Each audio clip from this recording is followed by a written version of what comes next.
Hello नमस्कार दोस्तों।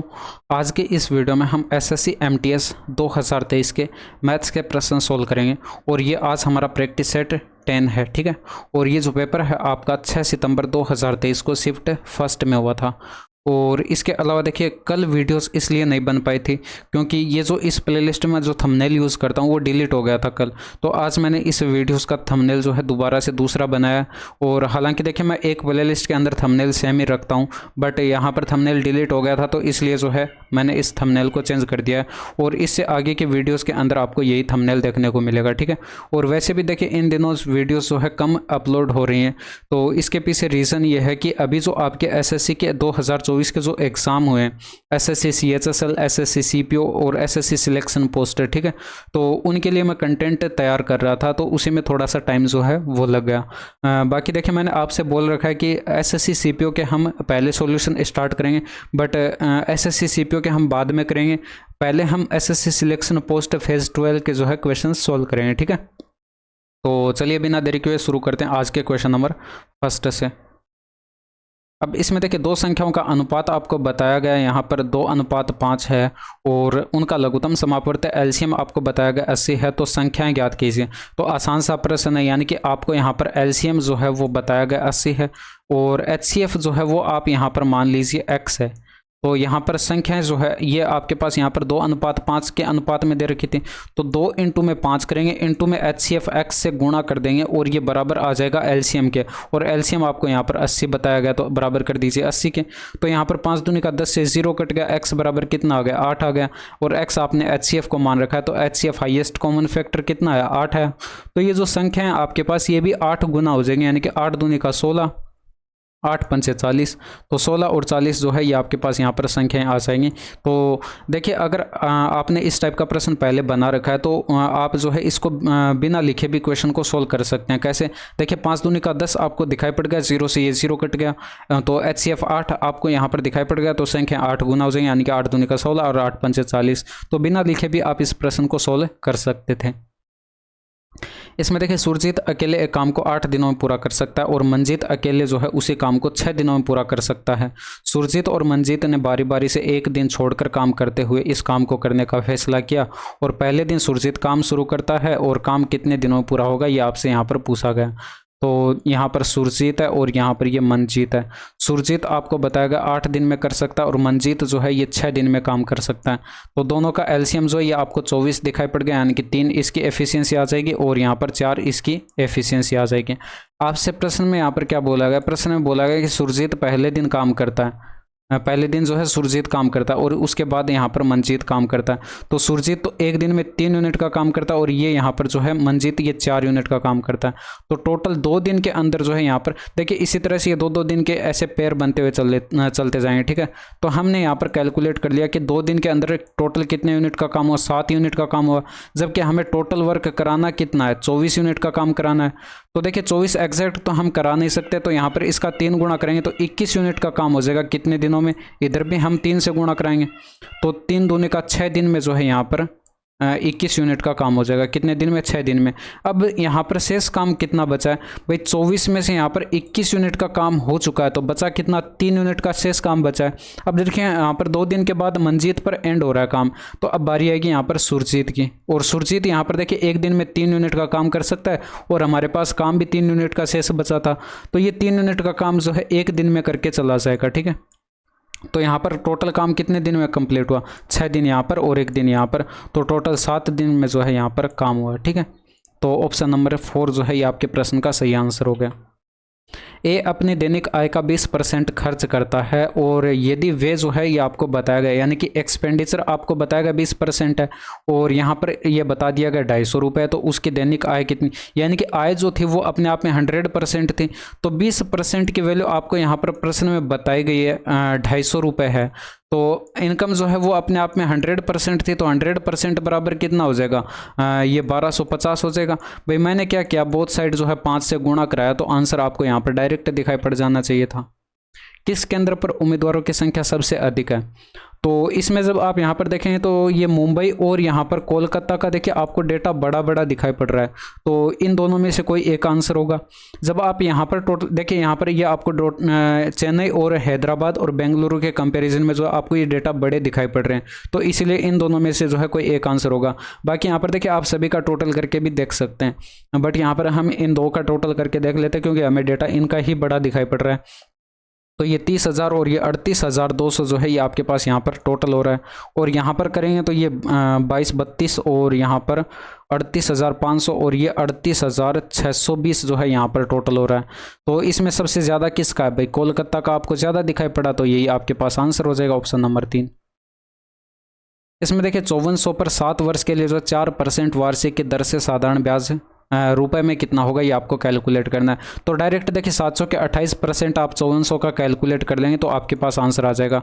और वैसे आप यहाँ पर PRT डिवाइडेड बाय 100 से जो है कैलकुलेट कर सकते हैं। तो यहाँ पर जो है इसका 28% कितना हो जाएगा, 2800 के 112 हो जाएगा, हासिल 11 आ जाएगी, 28 पंच 140 और 11 151 आ जाएगा। ऑप्शन नंबर 4 आपके पास यहाँ पर आंसर आ जाएगा। ठीक है, यदि एक त्रिभुज के भुजाओं का अनुपात आपको बताया गया तो इसका परिमाप जो है 24 मीटर है, तो त्रिभुज का क्षेत्रफल ज्ञात कीजिए।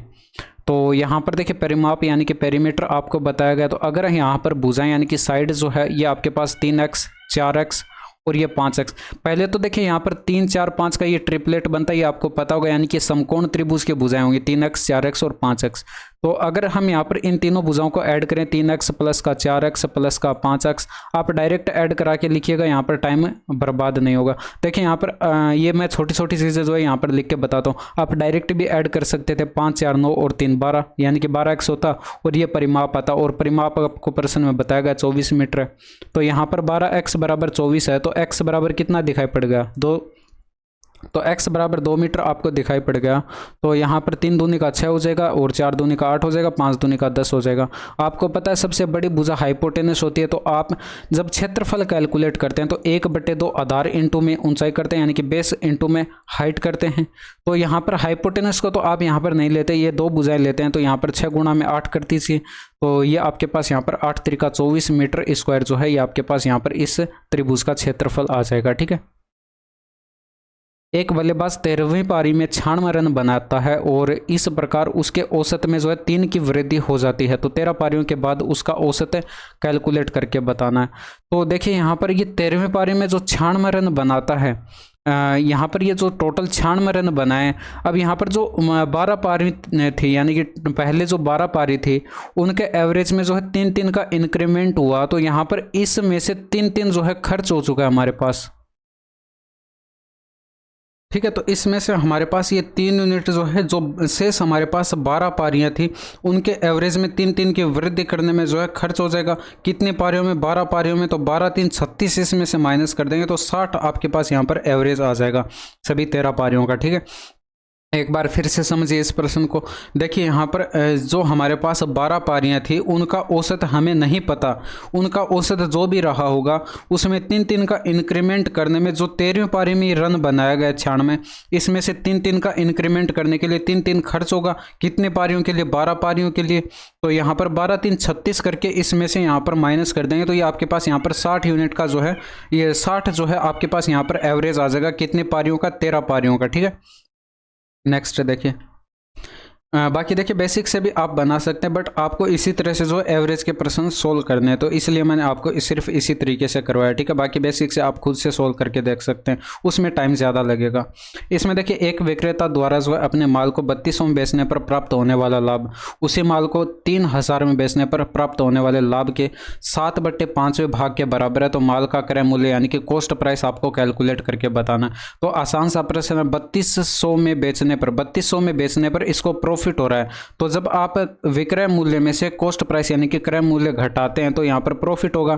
यहां पर भी प्रॉफिट हो रहा है 3000 में बेचने पर, तो 3000 में से भी आप यहां पर कॉस्ट प्राइस घटाएंगे तो यहां पर भी प्रॉफिट होगा। और ये जो प्रॉफिट पहले हुआ था, ये अब जो प्रॉफिट हो रहा है इसका कितना गुना है, 7/5 गुना है, ये आपको प्रश्न में बताया गया। तो इसके बराबर कर दीजिए। जब आप इसको सोल्व करेंगे 5 के इधर गुणा करा देते तो 32 पंच 160 हो जाएगा और यहाँ पर आगे 2 0 आ जाएंगे, माइनस का 5 CP आ जाएगा, और ये इक्वल टू 7 3 का 21,000 हो जाएगा, और ये माइनस के अंदर 7 CP हो जाएगा। एक साइड करेंगे तो यहाँ पर 2 CP इधर बच जाएगा, और यहाँ पर ये 16,000 इधर घटाएंगे तो 5,000 इधर आ जाएगा। तो CP बराबर कितना आ जाएगा, 2 से डिवाइड करेंगे यानी कि 1200, ये आपके पास, और यहाँ पर 250 जो है ये आपके पास, ये 250 क्या 2500 जो है ये आपके प्रश्न का सही आंसर हो जाएगा। ठीक है भाई, इसमें 2 का डिवाइड करेंगे तो 2500 आएगा, 5000 का आता 2500 होता है। इसमें देखिए उस सबसे लंबे खंबे की लंबाई क्या है, जिसे 24 मीटर लंबे, 18 मीटर चौड़े और 16 मीटर ऊंचे एक इंडोर स्टेडियम में रखा जाता है। यानी कि जो इंडोर स्टेडियम था इसके आपको लंबाई बताई गई, चौड़ाई बताई गई और ऊंचाई बताई गई। इससे आपको ये आइडिया लग चुका है कि ये जो है इंडोर स्टेडियम ये एक क्यूबॉइड यानी कि घनाभ के आकार का रहा होगा। और घनाभ के अंदर देखिए, अगर हम सबसे लंबी छड़ रखना चाहें या फिर सबसे लंबा खंबा या फिर कुछ भी रखना चाहें, सबसे लंबी छड़ रखना चाहें, तो वो आपको पता है कि यहाँ पर जो है कोने से कोने को मिलाकर अगर हम यहाँ पर रखेंगे तो यहाँ पर वो सबसे लंबी छड़ रख पाएंगे, ये आपको यहाँ पर पता होगा। और वो क्या होता है, इससे जो है घनाभ का विकिरण होता है। ठीक है, तो ये कुछ इस तरह से जो है ये आपके पास घनाभ के आकार का जो है ये आपको इंडोर स्टेडियम जो है ये बताया गया प्रश्न में। ठीक है, इसके आपको लंबाई बताई गई है, लंबाई को L से लिख लेते हैं, चौड़ाई को हम यहाँ पर B से लिख लेते हैं, हाइट को हम यहाँ पर H से लिख लेते हैं। तो जब आप इसमें देखिए सबसे लंबा खंबा या लंबी छड़ रखना चाहते हैं तो ये इस तरह से कोने से कोना मिलाकर, विपरीत कोना आपस में मिलाकर इस तरह से सबसे लंबी छड़ रख पाएंगे। या फिर देखिए इस कोने से यहाँ पर इस कोने से इस कोने के अंदर ऐसे रख पाएंगे, या फिर यहाँ पर जो इस कोने से लेकर इस कोने में ऐसे रख पाएंगे। ठीक है, तो इसमें और कोई पॉसिबिलिटी यहाँ पर नहीं बनती। या फिर यहाँ पर देखिए इस कोने से लेकर यहाँ पर इस कोने में ऐसे यहाँ पर सबसे लंबी छड़ रख पाएंगे। इसके अलावा देखिए और कोई पॉसिबिलिटी यहाँ पर नहीं बनती है। और ये जहाँ पर काटेंगे तीनों एक ही बिंदु पर काटेंगे, एक ही बीच में। ठीक है, अब अलग अलग यहाँ पर ये नहीं काटेंगे। और यहाँ पर जो है इसके अलावा और कोई पॉसिबिलिटी यहाँ पर नहीं बनती है सबसे लंबी छड़ रखने की। और ये आपके पास जो है इस घनाभ के विकिरण होते हैं, और इनकी लंबाई का फॉर्मूला जो मैंने आपको बता रखा है अंडर रूट के अंदर L² + B² + H², ऐसे करके आप कैलकुलेट करते हैं। तो ये सारी चीज़ें थी समझने के लिए। अब जो कैलकुलेशन आपको करनी है वो बस इतने से करनी है। अंडर रूट के अंदर आपको इनका स्क्वायर करके जो है ऐड करना है। तो अंडर रूट के अंदर 24 का स्क्वायर प्लस कर देंगे 18 का स्क्वायर प्लस कर देंगे यहाँ पर जो है 16 का स्क्वायर। तो ये 24 का स्क्वायर कितना हो जाएगा, 576 हो जाएगा। कितना हो जाएगा, 576 हो जाएगा। और प्लस में 18 का स्क्वायर 324 हो जाएगा, प्लस के अंदर 16 का स्क्वायर 256 हो जाएगा। आप इनको ऐड कर देंगे तो यहाँ पर कितना हो जाएगा, ये 600 900 और ये 1156 अंडर रूट के अंदर बन रहा है, 1156। ठीक है, अब यहाँ पर 35 का स्क्वायर देखिए 1225 होता है, तो यहाँ पर 36 तो हो नहीं सकता, क्योंकि यहाँ पर देखिए इसका स्क्वायर करेंगे यूनिट डिजिट तो 6 मिलेगा, बट यहाँ पर ये देखिए 1225 से भी ज़्यादा आएगा, इससे भी क्या काफ़ी ज़्यादा हो जाएगा। तो यहाँ पर 34 के स्क्वायर में जो यूनिट डिजिट आपको यहाँ पर सिर्फ 6 देखने को मिल रहा है, तो यहाँ पर 34 आपके प्रश्न का सही आंसर हो जाएगा। ये तो था देखिए जब आपको स्क्वायर नहीं थे याद तब कैलकुलेट आप इस तरह से कर सकते हैं। अदरवाइज आपको यहाँ पर ये पता होना चाहिए 1156 का जो है वर्गमूल कितना होता है, या फिर यहाँ पर 34 का स्क्वायर क्या होता है 1156। एक्स 3 मिनट में 8 पेज टाइप कर सकता है, वाई 5 मिनट में 3 पेज टाइप कर सकता है, साथ मिलकर काम करते हुए 15 मिनट में कितने पेज टाइप कर सकते हैं। आसान सा प्रश्न है। अगर x की हम यहाँ पर बात करें, देखिए 3 मिनट में जो 8 पेज टाइप कर सकता है, तो 1 मिनट में कितने पेज टाइप करेगा, 8/3। और यहाँ पर 15 मिनट के अंदर आपको कैलकुलेट करना है, तो इसको गुणा कर देंगे 15 से। भाई 15 मिनट में x कितने पेज टाइप कर रहा है, ये देखिए 5 बार कटेगा, 5 8 40 हो जाएगा। और यहाँ पर 40 पेज x टाइप कर रहा है। तो y की अगर हम बात करें तो ये देखिए यहाँ पर आपसे बोला गया है कि ये 5 मिनट में 3 पेज टाइप करता है, तो 1 मिनट में 3/5 पेज टाइप करेगा, तो 15 मिनट में कितना कर देगा, गुणा 15 कर देंगे, तो यहाँ पर 5 त्रिका 15, 3 त्रिका 9 पेज यहाँ पर ये टाइप कर देगा। अब ये दोनों मिलकर जो है 15 मिनट के अंदर, दोनों मिलकर 15 मिनट के अंदर भाई 15 मिनट के अंदर x 40 पेज टाइप कर रहा है और y यहाँ पर 15 मिनट के अंदर 9 पेज टाइप कर रहा है, तो दोनों मिलकर 49 पेज टाइप कर देंगे। आसान सा प्रश्न था। एक निश्चित धनराशि को A, B और C के बीच जो है इस अनुपात में बांटा जाना था, लेकिन गलती से जो इसे इस अनुपात में बांट दिया गया और इस प्रकार जो है B को 150 रुपये की हानि हुई। तो धनराशि कैलकुलेट करके बतानी। देखिए A, B और यहाँ पर C, इनके बीच जो है ये राशि बांटी जानी है, और ये 2:5:7 के अनुपात में बांटी जानी चाहिए थी। बट बांटी किस अनुपात में गई है, 5:2:7 के अनुपात में ये राशि बांटी गई है। तो गलती से बांटी गई है ये, ठीक है। और यहाँ पर देखिए टोटल करेंगे तो ये आपके पास यहाँ पर 14 यूनिट हो रहा है। टोटल यहाँ पर करेंगे तो 14 यूनिट, एक सेकेंड, ये आपके पास यहाँ पर 12 और 14 यूनिट हो रहा है, ठीक है। और यहाँ पर भी ये 14 यूनिट हो रहा है, तो ये आपके पास 14 यूनिट हुआ। अब देखिए अगर यहाँ पर ये आपके पास धनराशि बराबर आई है, अगर ये बराबर ना आती तो आप पहले इनको बराबर बनाते गुणा करा के, ठीक है। बट यहाँ पर बराबर आई है तो आप डायरेक्ट यहाँ पर कंपेयर करा लेंगे। देखिए बी को कितने का लॉस हुआ, 3 यूनिट का लॉस हुआ, जबकि आपको प्रश्न में बताया गया यहाँ पर 150 रुपये का लॉस हुआ। कितने रुपए का, 150 रुपये का। तो डेटा यहाँ पर 50 गुणा लिखा हुआ है, तो जो राशि आपके पास यहाँ पर थी वो भी टोटल 14 यूनिट के ना होकर 50 गुणा हो जाएगी, यानी कि 700 रुपये जो है ये आपको आंसर दिखाई पड़ गया। आंसर लगा दीजिए ऑप्शन नंबर 3।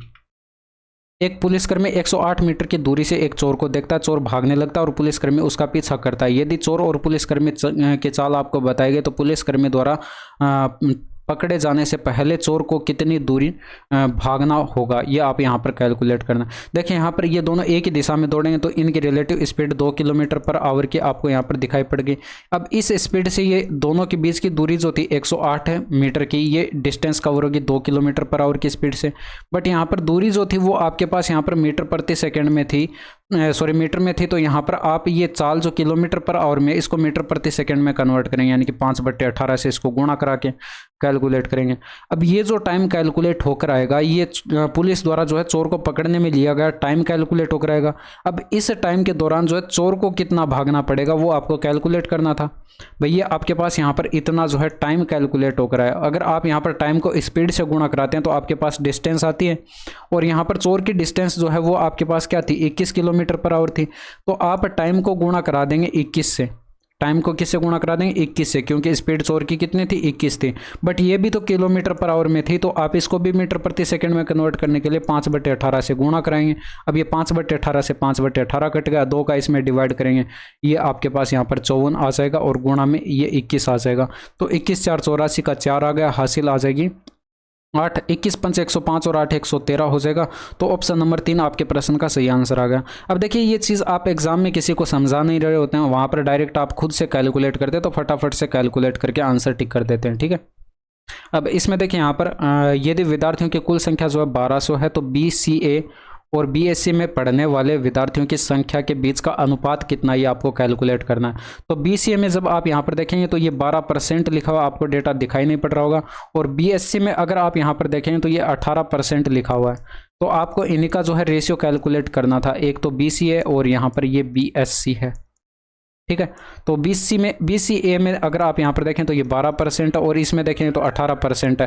अब ये जो टोटल आपको बताया गया 1200, आप इसका 12% और 18% कैलकुलेट नहीं करेंगे, क्योंकि आपसे यहाँ पर देखिए अनुपात पूछा गया है। जब आप यहाँ पर अनुपात कैलकुलेट करें तो परसेंटेज से तो परसेंटेज कट ही जाएगा, और 6 से डिवाइड करेंगे तो 6 दूनी का 12, 6 3 का 18, डायरेक्ट आंसर आपके पास आ जाएगा 2:3।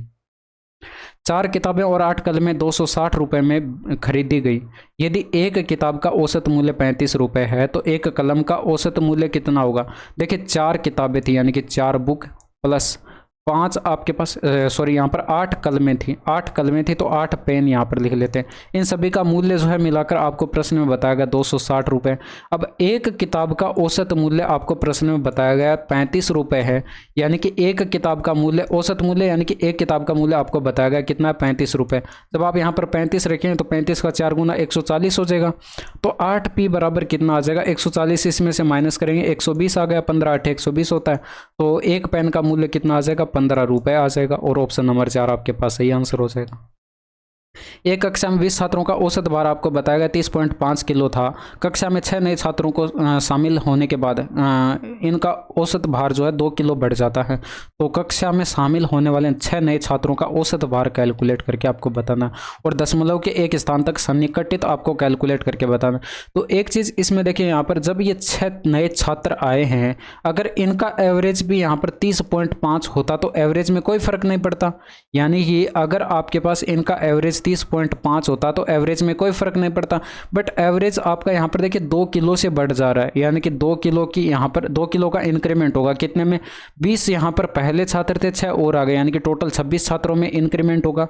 अब यहाँ पर ये जो टोटल आपके पास यहाँ पर ये एक्स्ट्रा लेकर आए, यानी कि 26 दूनी का 52 kg, यहाँ पर ये 6 नए छात्र एक्स्ट्रा लेकर आए। अब ये 6 छात्र थे, तो इन 6 छात्रों में ये 52 केजी जो है इसको हम यहाँ पर 6 छात्रों में बांट के इसमें ऐड करा देंगे। भाई पहले एवरेज जो है हमारे हिसाब से इतना होना चाहिए था, लेकिन ये जो एक्स्ट्रा लेकर आए थे उसको भी हम यहाँ पर इन 6 छात्रों में बराबर बराबर डिवाइड कर देंगे, तो एवरेज आपके पास इन 6 नए छात्रों का आ जाएगा। तो ये 30.5 हो गया प्लस के अंदर ये देखिए 26 दूनी का कितना हो जाएगा 52 हो जाएगा। 52 में 6 का डिवाइड करेंगे तो 8 6 48 बच गया 4, और फिर यहाँ पर जो है 6 6 36 यानी कि 6 6 आ जाएगा। ठीक है, तो इसको आप यहाँ पर इस तरह से लिख सकते हैं 30.5 प्लस इसको अप्रोक्सीमेट लिखें तो 8.7 हम लिख सकते हैं। तो यहाँ पर जब आप इनको ऐड करेंगे तो 39.2 आपको यहाँ पर आंसर दिखाई पड़ गया, यानी कि इन 6 नए छात्रों का एवरेज कितना था 39.2 केजी था। इसमें देखिए एक किताब को किसी मूल्य पर बेचने पर अंकिता को 10% का लाभ होता है। यदि किताब को 2 गुने मूल्य पर बेचा जाता है तो अंकिता के लिए जो है लाभ प्रतिशत क्या होगा, ये आपको कैलकुलेट करना। आसान सा प्रश्न है भाई। 10% का प्रॉफिट होता है, यानी कि इसके फ्रैक्शन वैल्यू आपको पता होगी 1/10 होती है, यानी कि 10 से 1 अधिक में ये बेची गई, यानी कि 10 की वस्तु 11 में बेची गई। ये कॉस्ट प्राइस था और ये सेलिंग प्राइस था। आपसे प्रश्न में बोला गया कि अगर यहाँ पर ये सेलिंग प्राइस जो है इसका हम यहाँ पर 2 गुना कर दें तो ये 22 अब यानी कि 22 में बेची जा रही है, तो अब यहाँ पर कितने का प्रॉफिट आ रहा है, यानी कि यहाँ पर टोटल जो है 12 यूनिट का आपको प्रॉफिट दिखाई पड़ा। तो 12 यूनिट का प्रॉफिट दिखाई पड़ा 10 पर और गुणा कर देते हैं 100 से, जबकि आपको यहाँ पर डायरेक्ट दिखाई पड़ जाना चाहिए 120% का प्रॉफिट हो रहा है। ठीक है, तो ऑप्शन नंबर 2 आपके प्रश्न का सही आंसर हो गया। इसमें देखिए इनका चतुर्थ समानुपाती कैलकुलेट करना है। चतुर्थ समानुपाती अगर हम x मान लें, यानी कि 4th प्रोपोर्शन आपको कैलकुलेट करके बताना, तो इनका आपस में रेशियो और यहाँ पर 8 का इस x के साथ रेशियो आपस में बराबर होना चाहिए, यानी कि 1.5 का 4.8 के साथ रेशियो बराबर होना चाहिए 8 का x के साथ रेशियो। तो पॉइंट से पॉइंट कट गया, 3 से काटेंगे तो 5 3 का 15 हो गया, और ये 16 3 48 हो जाएगा। क्रॉस मल्टीप्लाई करेंगे तो 5 ये x बराबर कितना आ जाएगा 16 8 128/5 आ जाएगा। 5 का इसमें डिवाइड करेंगे तो 25 5 105 आ गया, यानी कि 25.6 आपको आंसर दिखाई पड़ गया। समान लंबाई की 2 रेलगाड़ियां समांतर पटरियों पर जो है समान दिशा में 36 किलोमीटर पर आवर और 54 किलोमीटर पर आवर की चाल से चल रही हैं। तेज रेलगाड़ी धीमी रेलगाड़ी को 48 सेकंड में पार कर जाती है, यानी कि टाइम आपको बताया गया। तो प्रत्येक रेलगाड़ी की लंबाई कितनी, अगर आप यहाँ पर प्रत्येक रेलगाड़ी की लंबाई L मान लें तो दोनों ट्रेनों की लंबाई कितनी हो जाएगी 2L हो जाएगी। अब यही डिस्टेंस कवर होगी इन दोनों की रिलेटिव स्पीड से, क्योंकि दोनों ट्रेनें यहाँ पर देखिए समान दिशा में दौड़ रही हैं, तो समान दिशा में दौड़ रही हैं, समान दिशा में चल रही हैं, तो यहाँ पर इनकी रिलेटिव स्पीड इन दोनों का डिफरेंस करके आ जाएगी, और इन दोनों का डिफरेंस आपको 18 किलोमीटर पर आवर दिखाई पड़ रहा है। ये इनकी रिलेटिव स्पीड हो जाएगी, यानी कि 18 किलोमीटर पर आवर से ये डिस्टेंस जो है कवर होगी। जबकि डिस्टेंस हमने जो है मीटर में मानी है, तो यहाँ पर ये स्पीड जो है इसको आप मीटर प्रति सेकंड में कन्वर्ट करेंगे तो 5/18 से इसको गुणा करना पड़ेगा। ये आपके पास यहाँ पर टाइम कैलकुलेट होकर आएगा जब ये दोनों ट्रेन एक दूसरे को पार कर जाएंगे, और ये टाइम आपको प्रश्न में बताया गया कितना 48 सेकंड है। तो बराबर 48 क्या कर दीजिए, 18 से 18 कट गया, 2 से काटेंगे तो ये 24 दूनी का 48 होता है, तो 5 के इधर गुणा कराएंगे तो 24 5 120 हो गया, यानी कि एक ट्रेन की लंबाई जो कि हमने L मानी थी तो L बराबर कितना आया 120 मीटर है, और ये आपके प्रश्न का सही आंसर हो जाएगा। इसमें देखिए 72,000 की धनराशि पर 1.5 वर्ष के लिए 10% वार्षिक दर से अर्धवार्षिक रूप से संयोजित चक्रवर्ती ब्याज और समान धनराशि पर 5% वार्षिक दर से 3 वर्ष के लिए साधारण ब्याज के बीच का अंतर कितना होगा। तो ये भी आसान सा प्रश्न है भाई। यहाँ पर देखिए 10%, अब यहाँ पर अर्धवार्षिक रूप से संयोजित यानी कि कंपाउंडेड हो रहा है आपका, यहाँ पर ब्याज है हाफ ईयरली कंपाउंडेड हो रहा है, तो रेट ऑफ इंटरेस्ट जो है ये भी आधी हो जाएगी, यानी कि 10 का आधा करेंगे तो 5% रेट ऑफ इंटरेस्ट हो जाएगी। 5% की फ्रैक्शन वैल्यू आपको पता होगी 1/20, यानी कि 20 पर 1 का ब्याज मिलेगा, तो 20 की राशि जो है ये 21 हो जाएगी। बट ब्याज आपका कितनी बार कंपाउंडेड होगा भाई, यहाँ पर 1.5 ईयर का आपको टाइम बताया गया, यानी कि 1.5 साल का आपको टाइम बताया गया, और 1.5 साल में कितने महीने होते हैं 18 महीने होते हैं। अब 18 महीने होते हैं, ब्याज हमारा 6 महीने से कंपाउंडेड होता है, ब्याज हमारा जो है अर्धवार्षिक रूप से कंपाउंडेड हो रहा है, यानी कि 6 महीने से हमारा ब्याज कंपाउंडेड हो रहा है। तो 6 महीने से अगर हमारा ब्याज कंपाउंडेड हो रहा है तो यहाँ पर इसमें 6 का डिवाइड करें तो ब्याज हमारा कितनी बार कंपाउंडेड हो जाएगा, 3 बार कंपाउंडेड हो जाएगा, यानी कि टी बराबर कितना आ गया 3 बार। तो आप यहाँ पर क्या कर देंगे, ये जो आपके पास 20 की राशि 21 हो रही थी, यानी कि 20 धनराशि थी और 20 यूनिट की धनराशि थी, और ये आपके पास यहाँ पर 21 यूनिट का अमाउंट हो रहा है, तो यहाँ पर पावर 3 कर देंगे क्योंकि ब्याज हमारा 3 बार कंपाउंडेड हो रहा है। तो यहाँ पर ये 8,000 की धनराशि जो है कितनी हो जाएगी, 21 का क्यूब कितना होता है 9261 होता है, ये हम काफ़ी बार सोल्व कर चुके हैं, ठीक है। और यहाँ पर जबकि ये धनराशि आपको प्रश्न में कितनी बताई गई है 72,000 की बताई गई, तो डेटा आपको यहाँ पर 9 गुना दिखाई पड़ा। और यहाँ पर देखिए ब्याज कितने का मिल रहा है भैया, आपको 1261 का ब्याज दिखाई पड़ा, तो ये भी 1261 ना होकर 1261 का 9 गुना हो जाएगा। जब आप इसको 9 से गुणा कराएंगे तो 9 एकम 9 और 6 नम 54 का 4 हो जाएगा, हासिल 5, 12 नमा 108 और 5 113 हो जाएगा, यानी कि इतने का ब्याज मिलेगा। और ये आपके पास कंपाउंड इंटरेस्ट कैलकुलेट होकर आ चुका है। अब आप सिंपल इंटरेस्ट कैलकुलेट कर लीजिए भाई। 72,000 की राशि थी, पीआरटी डिवाइडेड बाय 100 से कैलकुलेट कर लेंगे। 72,000 की राशि थी, 5% की रेट ऑफ इंटरेस्ट और टाइम बताया गया 3 वर्ष का, डिवाइड करेंगे 100 से, तो 2 0 से 2 0 कट गया। 15 से इसको गुणा कराएंगे तो 15 दूनी का 30 का 0 हासिल आ जाएगी 3, और 15 सत्ते 105 और 3 108 हो जाएगा।